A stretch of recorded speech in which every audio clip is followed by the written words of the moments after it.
Hello and welcome back. In this video we are going to prepare Jupyter or install Jupyter, which allows us to create Python code and run it. And that's a great thing because that's exactly what this course is for, right? So let's go ahead and install Anaconda for that, because as you can see here, we need Jupyter, well, we can use Anaconda in order to install Jupyter. There are other ways with pip and so forth, but we're going to use the simple one, which is the Anaconda version. Therefore, we can either press the Anaconda button here, so the download button, or you can go to www.anaconda.com and /downloads.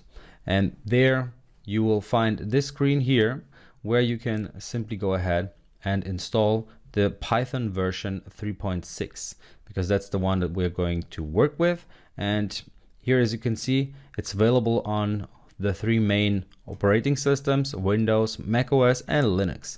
And as I'm running this video on a Mac OS or this browser, I'm going to download the Mac OS version. So just press this download button and it usually should download the graphical installer for you, which is much easier to use and handle than the command line installer, especially if you're a beginner with this. And after you press the download button, this PKG file comes up, this Anaconda 3 version 5.2 in my case. In your case, it might be a different version depending on when you open up this video. And I'm just gonna start this PKG file, and on Windows it will be an exe file, an executable file.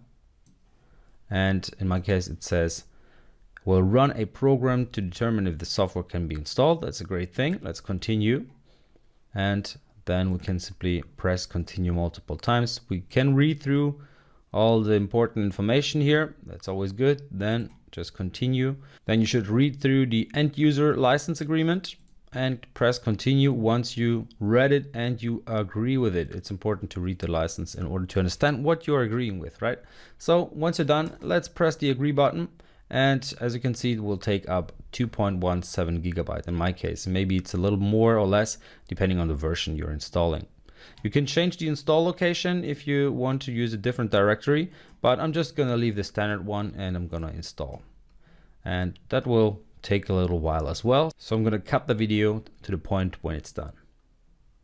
All right, once that is done, it's asking us whether we would like to install Microsoft Visual Studio Code, and I'm just gonna not install it. So I'm just gonna click continue here.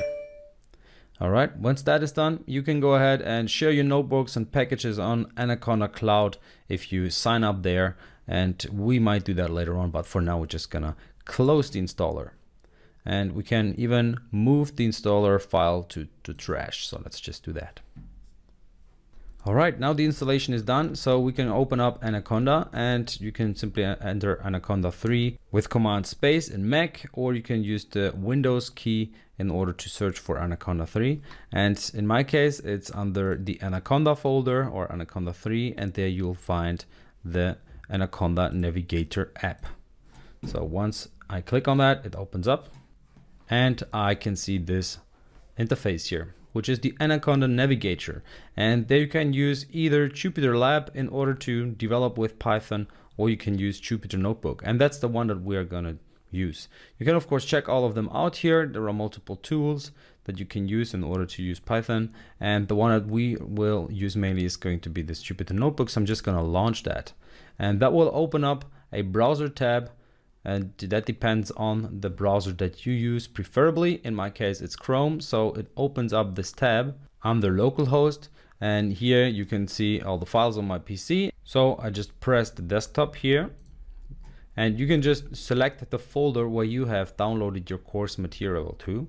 And it's important that you unzip it. So you need to open up the zip file, and it will open up this folder called course material, where you will find all of these folders. And these are the folders of the different chapters. So for chapter 2 and 3, we have the Python basics, then 4 and 5 are control flows, and so forth. And in those folders, you will find all the different files which we will use in this course. So let's go ahead and create a new file. And therefore you can simply press new here on the top right side. And I'm just gonna create a Python 3 notebook. As you can see, notebook Python 3, that's what I want.